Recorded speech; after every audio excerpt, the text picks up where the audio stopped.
Good evening, everybody. I hope you're well. If you're in the chat, if you can just say a hi to me so I know that you're there, that'll be amazing.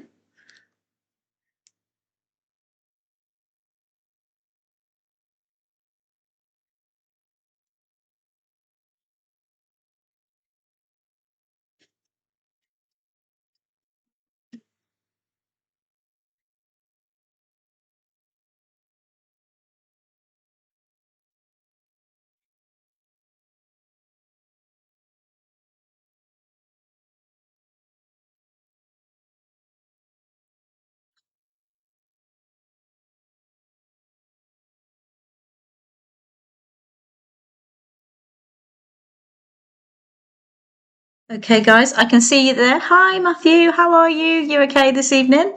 I hope you're well. I'm just checking in the chat who's there. It's always helpful, so I know exactly how many people I've got on. So there's 5 of us already, so that's amazing. So welcome everybody. I'm in a different place this evening because, as some of you know, England are playing in the World Cup today, and so I'm not really a particularly, enthusiastic football fan, but I am here to support my country today, I guess. So I'm down at the local sports club, so I've commandeered their office for the next hour. So this is why I'm here. So hi Diane, how are you? I hope you're well. So don't forget to say hi in the chat so I know who's in and who's not there. Hey Wendy and David. It's okay. I've been fighting technology as well. Well, actually, I've been fighting to try and get here because I was running so late. I was actually in London this morning and then had to head back this evening, get myself tarted up a little bit and get over here. So poor Laker's in the back of the car at the moment in her little house in the boot of the car that she loves so much with all her treats and stuff. So I'll have to go get her a bit later. So I hope you're all really well and looking forward to the tour tonight. So we will be reliving my paragliding experience. As we know, it was a heck of an experience at the time, and luckily I do have lots of footage, and I've got some bonus footage for us tonight as well, because what I've done is all the photographs I took while I was up there, I put them into a slideshow for us as well, so we can actually see it in the picture form as well. So we'll get to see those temples and from the sky, not just from the video of us flying over top of it, but also actually visually seeing it as well. So I think that's quite exciting. So don't forget, this is a free tour for everybody that's joining today, but if you would like to buy me a coffee, or in this case buy me a beer for after the tour, this is the link for that, so you can go into there and buy me a coffee or two there. Every penny is very much appreciated. As you know, a lot of work goes into these tours, a lot of research and things, and also, as you know, when I did the paragliding, it was like $150 to go up in the air, so it was it was a rather expensive experience, but I was very lucky to do it 3 times, so it was an amazing experience. I still want to do this with Paula. Yeah, she still wants to do it as well. She's still very cross with me that I went without her, by the way, just so you know. So I'm going to put the video on first so we can watch that.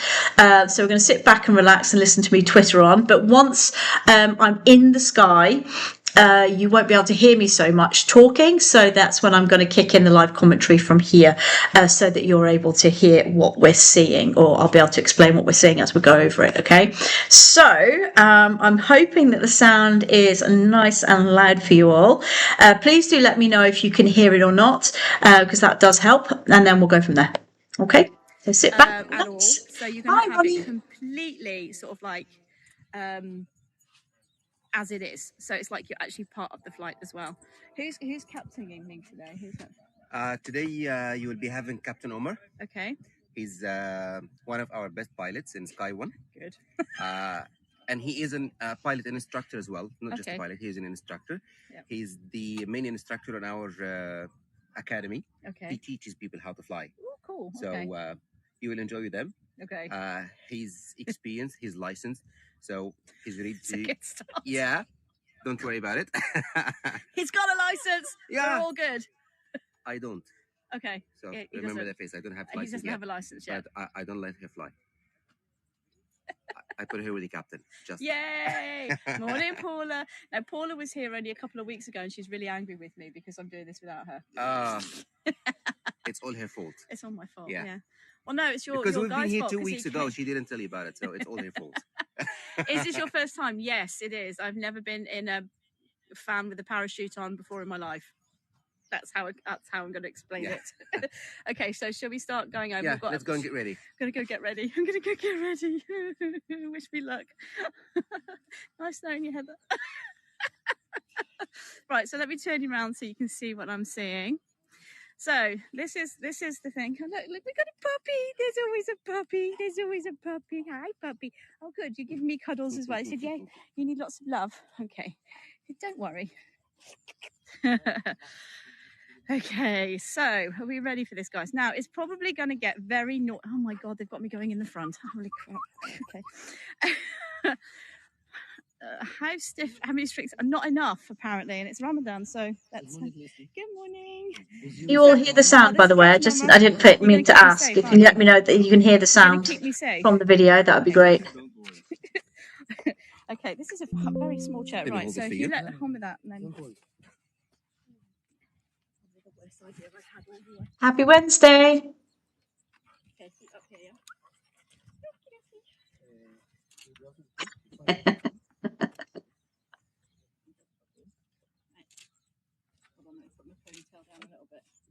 Yeah, no, because that's something to fit on. Not that it's going to do much if I go head first into the ground, but anyway. Perfect.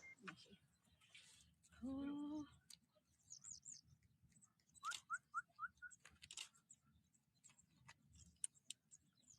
As you can see, there's literally just a parachute behind me with a fan strapped to a man.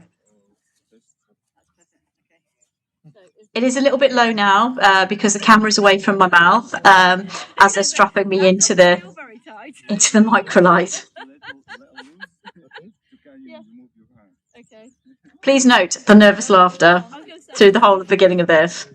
I'm going to have to turn the sound down in a minute so they don't, in the bar, they don't hear me screaming. I was going to ask where the seatbelt was. I was getting a bit concerned. I thought you'd be talking to my husband. It's still a parachute, no matter what you say. It's still a parachute. How come Amanda was in the back and I'm in the front? This doesn't seem fair. Okay. Did you feel free, or you wanted to be a little bit closer? I would like to be like, yeah, that's better. That's okay. Okay. Okay. And if you feel stuck in or something, you need to be like just take the strap. Okay. To up. Yep. Okay. That's it. Perfect. Okay. Wonderful. Let's just strap me in properly, shall we? She's scared. I'm scared. I'm terrified. Lesley? Hello. He can hear you up there. Okay. So you can speak with him. You are free to speak with him. Okay. Yes. Okay. Remember these faces, people. Okay. Oh my God. Okay. Lesley? Yes. I want you to look at him. Yeah. He's taking for you some good photos and the video while you are going up. Okay? Okay. Don't be afraid. Oh my God, what am I doing? I will have fun, I'm sure, when I'm actually... Oh, jeepers. I apologise if I swear, people. I don't mean to.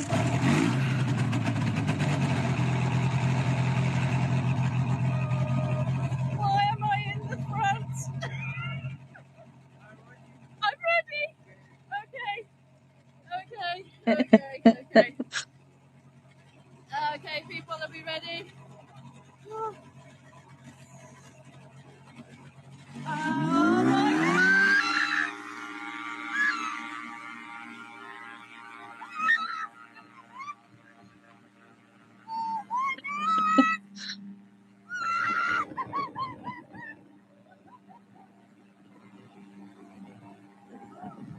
Forgot exactly how frightening that was.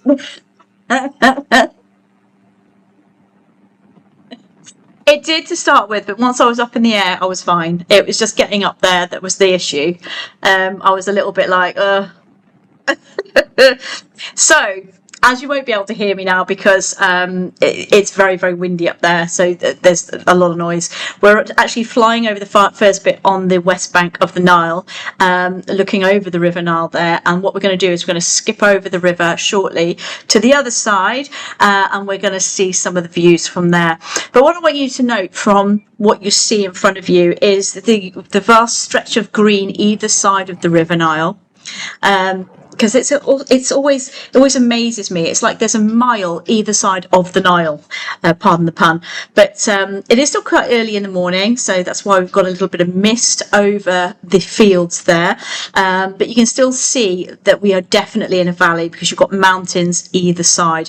So that hotel down there to the right of your screen is actually the Old Winter Palace, one of the oldest hotels in Luxor, and we are coming up to Luxor Temple. So we're going to be flying over Luxor Temple shortly.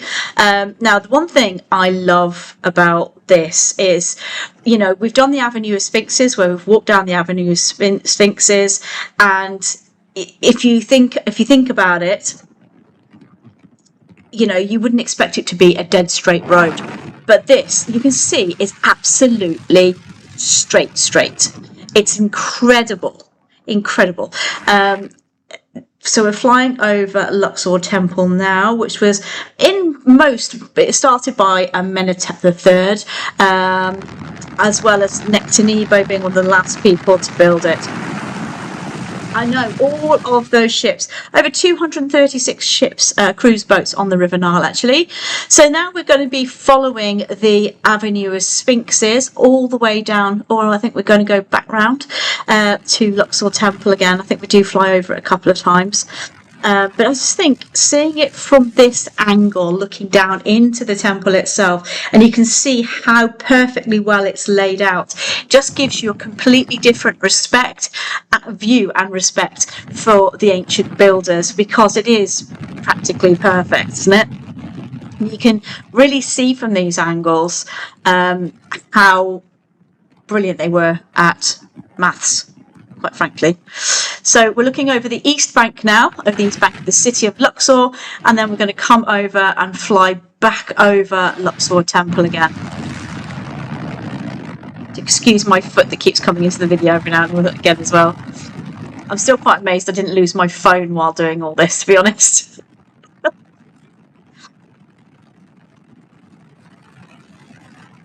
So the Avenue of Sphinxes, a 3-kilometre long road, ceremonial road, that had over 200 sphinxes on it.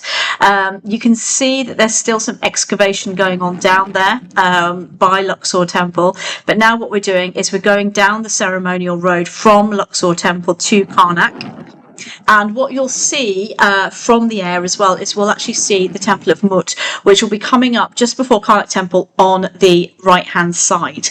So when we get to the end of the Avenue of Sphinxes, we will get to see the Temple of Mut, and you'll be able to see the little sacred lake that's there as well. And don't forget, if you do have any questions as we go along, please do ask away, and I will do my best to answer as much as I can.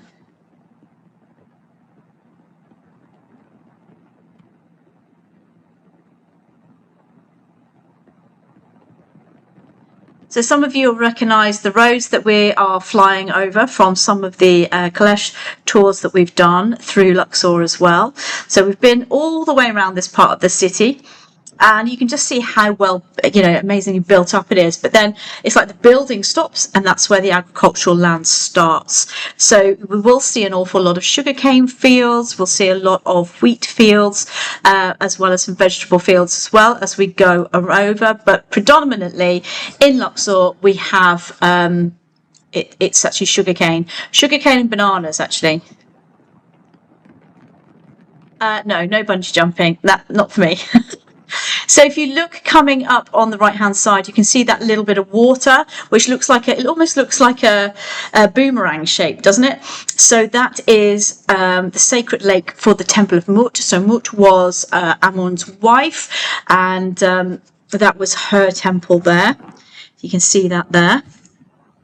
very unique view of that particular temple. There's not much left of it, but what is incredible is the amount of Sekhmet statues that are actually in that particular temple. You can see how the road splits into two. So you have the Honsu gate, which is on the left hand side, and you have Amun's gate, which is on the right hand side. So when it was coming to festival times and processional times, Amun would have come out of the right hand gate, and the left hand gate, Honsu, would have come out of that one, and Mut would have met them coming out of her temple. They have much to reveal.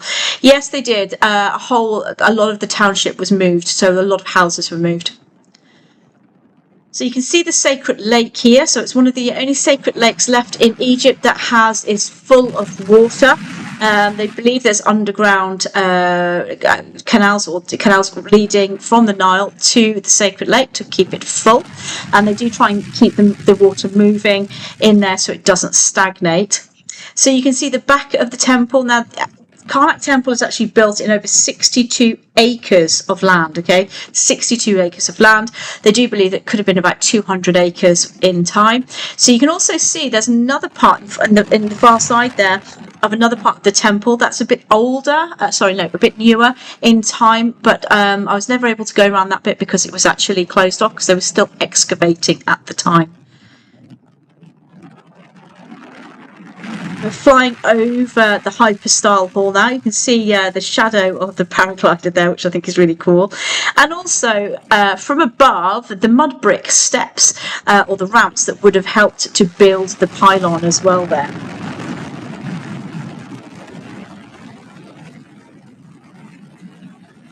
Leading over to the west bank, but I think we're going to do another flyby over the temple of Karnak first.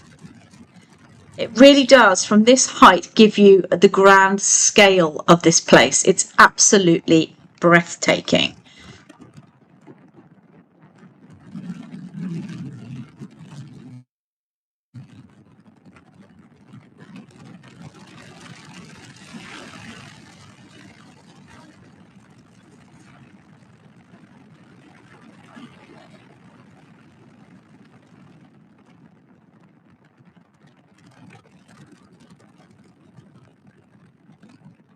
It is. And I do put that down to the fact that it's a very arid atmosphere, very hot and very dry atmosphere, and that makes it better for the conservation of these places. And you go into Karnak Temple and you see the restoration work in there for the colours on the walls, as well as the Temple of Esna, some of Dendera, and also for Medinet Habu. And you think that those colours have withstood thousands of years. It is quite impressive. So now we are leaving the East Bank and the East Bank archaeology, and we're going to fly over the Nile again for the second time, over to the West Bank. Now, if you really look, you can just about see the Temple of Hatshepsut over on the right-hand side of your screen there. But you can definitely see the pyramid shape on top of the mountain there.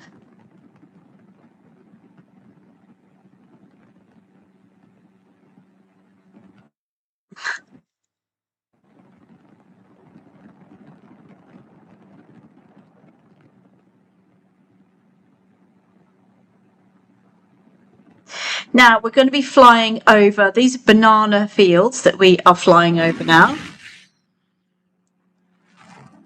You see the sandbanks there as well. So those are all banana fields down the bottom. The second biggest export out of Egypt are the Egyptian bananas. They're a lot different, very, very different to the bananas you probably have in your own countries. I think somebody was asking if I was okay, was giving the thumbs up. So they are smaller and a lot sweeter than your average banana.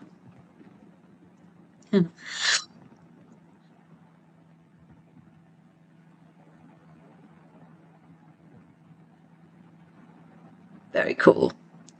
So you can see on the West Bank, you've got an awful lot more agricultural areas going on. But we are going to be flying over towards it. We'll be seeing the Ram Museum first, I believe, and then we'll be going over the nobles' tombs. then we're going to be taking a flight over the top of Hatshepsut's mortuary temple before heading out to Medinet Habu.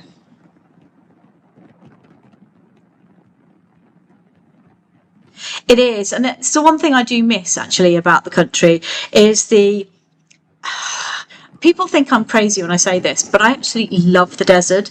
It is so desolately beautiful is the only way that I could possibly describe it. I don't know why I love it so much. I just do. I just think the desert in Egypt is absolutely astounding, and no matter where you go in Egypt, every part of Egypt the desert's slightly different.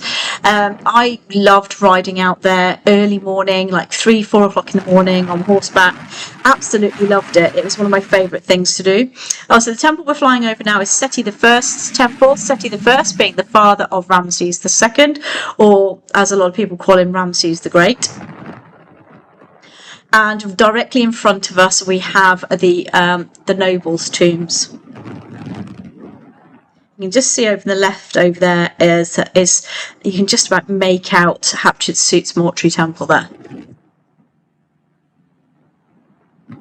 Now, if we're doing the balloon trip over this, you can actually see sometimes foxes running over the tops of the hills, which is absolutely amazing. So those are little holes in the ground that you can see there. Those are nobles' tombs. There's over 700 of them in total. 700 nobles' tombs. All in different states of repair or disrepair, should I say. Even some tombs have been taken out completely and taken to different countries, which I find absolutely incredible. How they managed to do that, I don't know. Especially when they were doing it in the late 1800s, early 1900s as well. That's just mind-blowing that they were able to do that. So now we're going to fly up to Hatshepsut's mortuary temple.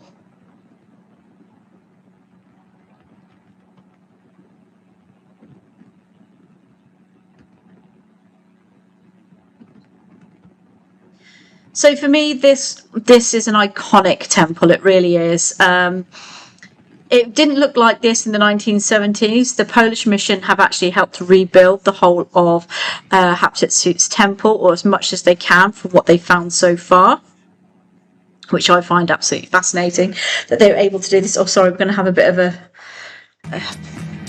sorry, there's a... Because it's off from my YouTube channel, unfortunately, you're going to get an advert halfway through. I do apologise for that. Oh, it's going to buffer now. Oh, no, come on. So...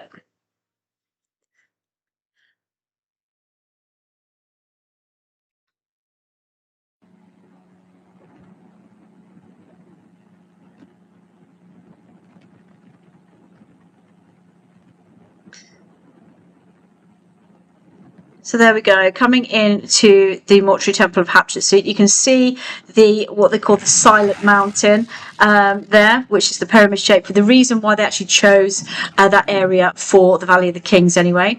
In front of us now we have the Ram Museum, and you can see the grain stores that were built by the Romans there as well, which I find, again, it's fascinating to see from the sky.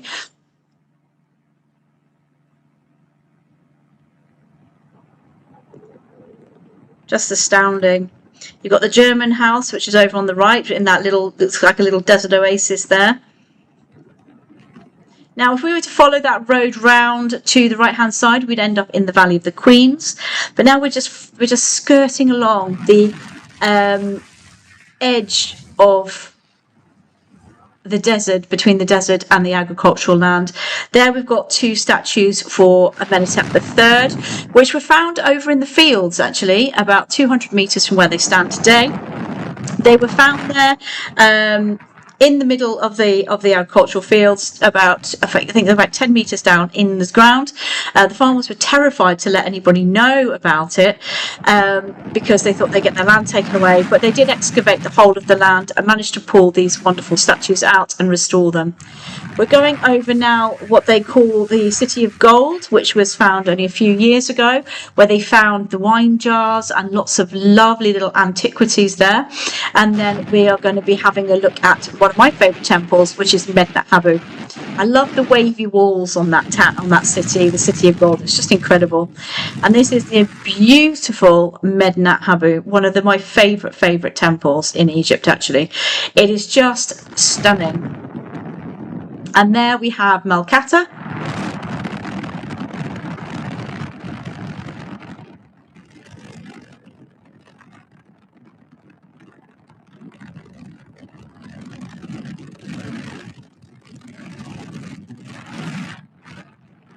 Again, a beautiful temple, mostly built by, you've got the little temple bit there, well, there's two bits there that were built by Hatshepsut and Tutmosis III. You've got a small sacred lake in there, where they think the Omidod was actually buried or had something to do with.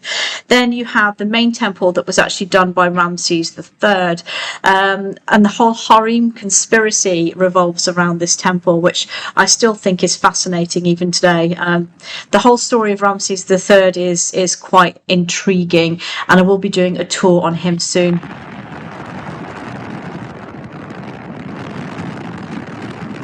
Again, we've just flown over those bits there, so we're going back over the City of Gold again. There's wonderful wavy walls there. Look at those, aren't they incredible?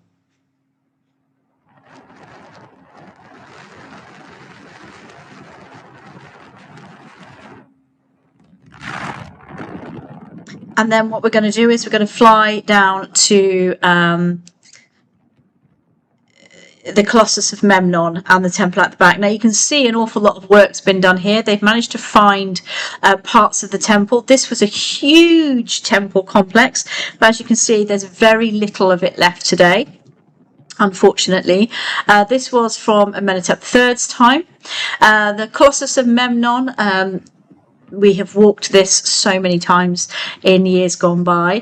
I'm hoping that I'm going to be able to get over there, in the not so distant future, to be able to video these walks again. Because the one thing I wish I'd done was actually did more videoing of the places that I visited, because it is fascinating still to me today, the different things that we're able to do over in Egypt, which just the different sights and sounds and the different wildlife that you see over there out in the sugarcane fields and the farming land is just incredible.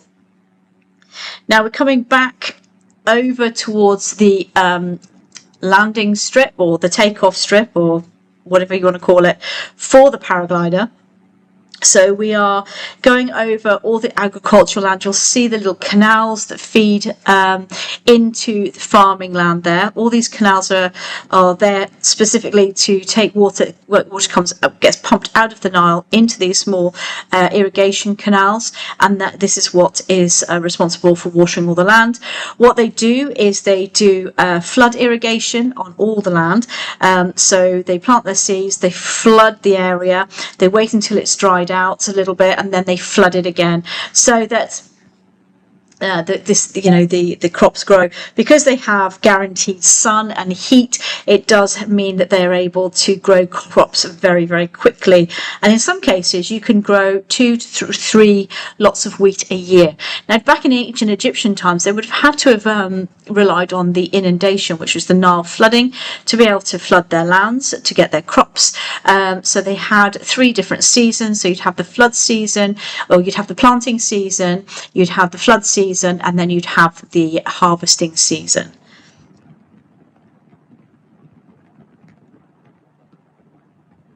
So I'm going to stop playing the football. I hope you don't get disturbed by that sound too much. Yeah, that's very true. Smells are very much tied into memories. Now there's those three little mountains in the distance that I've always wanted to climb and never actually got to, but it's still on my bucket list of places to go and explore. But we never did get there. We tried once, I think Mr. Ken and I tried once many years ago, but they look closer than they actually are. The one thing about Egypt that I always found fascinating was perspective. Things that looked far away were really close, and things that were really close were far away. It was very, very strange, very unusual. Whereas you can be sat on the River Nile and the mountains, the Theban mountains, would look so close, but actually they're about 3.5 kilometers from the River Nile. So when you start walking it, you're going for ages. It's just, it's actually really, really strange, really strange.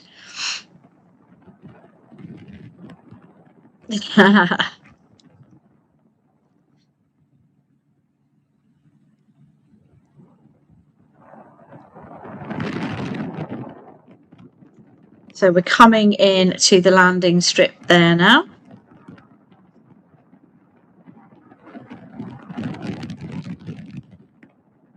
You see the farmers' houses and the walled off areas. Oh dear. Vertigo's no joke, I tell you. There we go. We can see the field that we'll be landing in.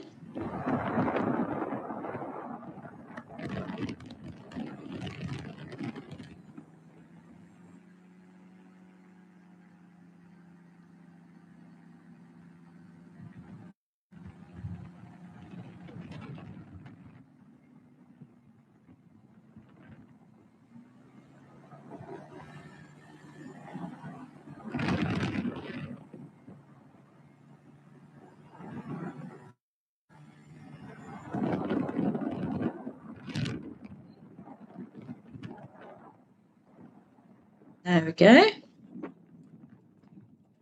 And we're down. Okay, so now let me take you to the little PowerPoint presentation that I put together for you. So this is a friend of mine. Her name is actually called Lesley as well, funnily enough, who was going up that day as well. So I managed to get some great photos of her going up.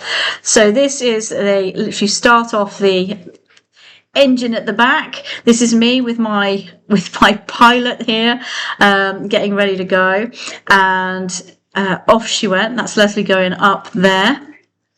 Then, as I said before, going over the River Nile. And just some of the views looking back at the Theban mountains there with the agricultural land. This is the Winter Palace, one of the oldest hotels in the country. And then our first look at Luxor Temple. So looking at Luxor Temple from the air there, you've got the mosque, Muhammad Ali Mosque in there as well, and the square out the front. You can just see how really straight this Avenue of Sphinxes actually is. It's quite incredible. Look at that view. I mean, just dead straight. Incredible bit of technology. So 3 kilometers from one temple to the other. Ceremonial causeway that was done through different times of year for when they brought the gods out of their temple and took them on tour, if you like.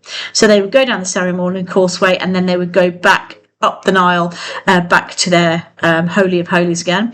So this is the sacred lake in the Temple of Mut. Mut is an interesting one, even though, as you can see, there's not much of it apart from foundation stones and things.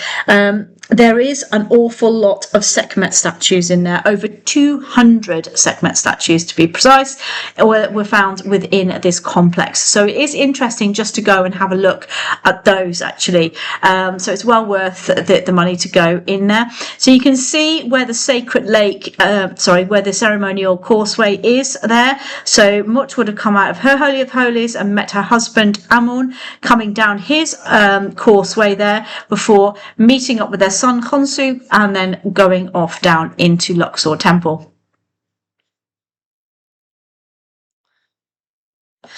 So there we have an overview of Karnak Temple. So you've got the sacred lake there. You can just about see where the top of the hypostyle hall is, the first pylon there. You've got the Temple of Khonsu. You can actually see the two gates actually there. So you can see the Khonsu gate that goes on. You can see his temple at the back, and then over, that's on the left-hand side of the screen there. And then you can see the Amun gate on the right-hand side, nearer to where you just below the sacred lake there, and then you can see that I think it's the 9th pylon, which is in a bit of disarray. That was a pylon for Horemheb, and they actually found the stones that were for Akhenaten's temple actually built within the walls of that particular that pylon as well, which I think is quite incredible. Yes, that's right, Wendy. That's where all the statues are. Next time we go, I'll take you. So I do like it. Can you see that other little temple, part of the temple at the top of the screen there? So if you follow the sacred lake up, you can see there's another gate there, and there's another part of the temple there. So there's still a lot of excavation to be done in that area. So this is over the top of the main part of the temple. So you've got the sacred lake here. And then we have the first pylon going into the first open courtyard. And then you've got the hypostyle hall beyond that. And that's looking from a different angle. Again, absolutely incredible, the engineering on this place. Absolutely stunning, isn't it? And then looking out, you can see the avenue of sphinxes leading towards the Nile there. And then directly over to the West Bank and the archaeology there. Now, I just love the look of the River Nile from here. It's amazing. Look how wide it is. I mean, it does make me laugh when Egyptians come over here and you say, "Oh, this is the river," and they're like, "Is it? Are you sure that's a river?" They think that our rivers are canals, which I always find absolutely hilarious, because they're absolutely right, really, aren't they? If you think about it, our rivers are very small in comparison.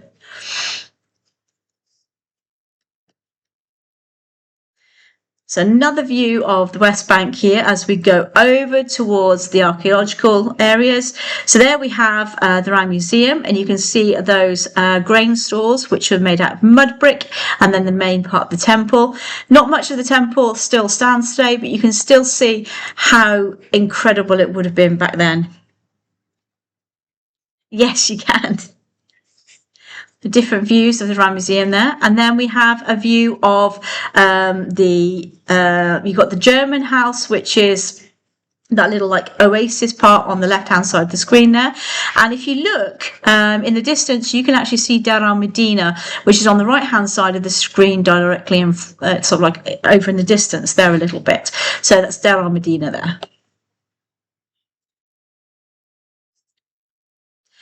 I'm sorry, the slanty workers village there, so don't apologise about that. So this one's an interesting one. So I'm sure you've all heard of the cachette or the cache of royal mummies. So if you look over onto the left-hand side of the screen there for me, you'll see that I've drawn a circle, and that circle is actually indicating where the tomb of the royal cachette was actually found. Okay, so in relation, because I'm always talking about it on tours about the cache of the royal mummies, I think there's over 100 and something odd mummies were found in there, and you can see it quite clear. Well, you can't see the actual tomb itself, but you can see the little plateau that I'm always banging on about over there. So this is exactly where it is. Okay, so within that circle is where that cachette of mummies can be found. Okay, so that's where it is. So just for context for you. So has anybody got any questions they'd like to ask me before we move on? So also from here, you can see Hatshepsut's mortuary temple, as well as Montuhotep's temple, which is the smaller one. They did base Hatshepsut's mortuary temple on the one next door to it. So you can see that it wasn't her original idea, or Hatshepsut's original idea. They did actually copy it from a different one, but still, it's still very impressive.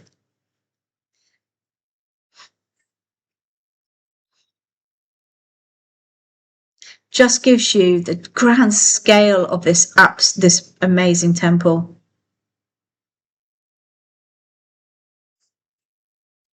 So now we're getting our first look at Medinet Habu.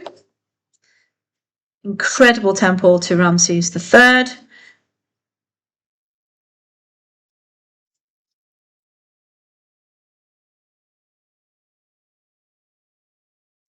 Absolutely stunning, isn't it? So you can see how big that hypostyle hall would have been in the back there too. So that would have been extremely impressive if that was still built.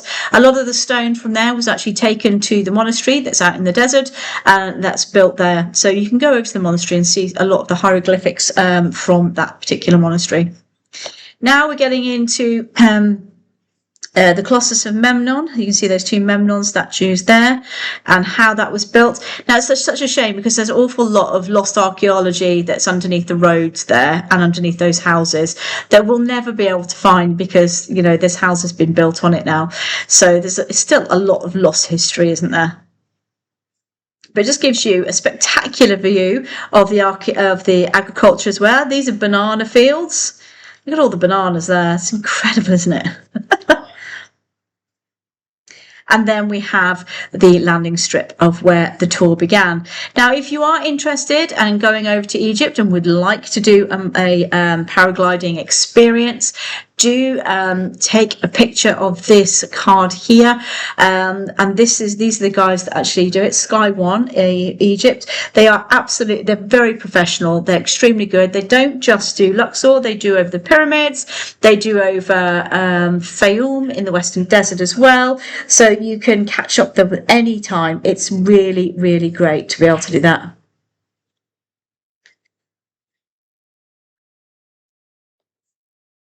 So that's the end of our slideshow now. So if anybody's got any questions they'd like to ask me before we bring the tour to a close, don't forget this is you are able to help fund the tours a little bit if you'd like by buying me a coffee. You can go to the link that's just on the screen here.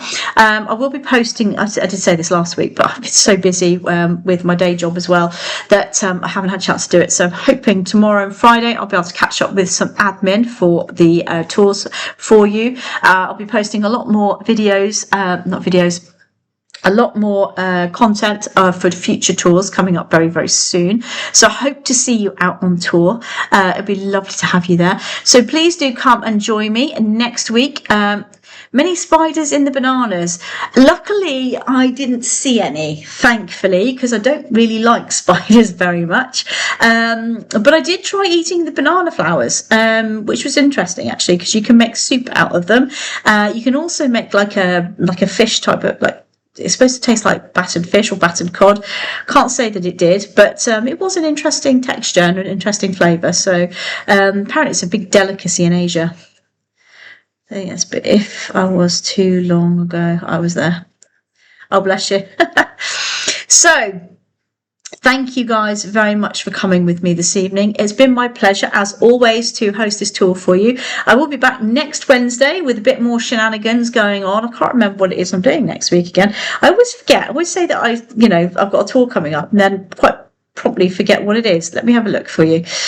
My internet here is very slow, unfortunately. What do we have here?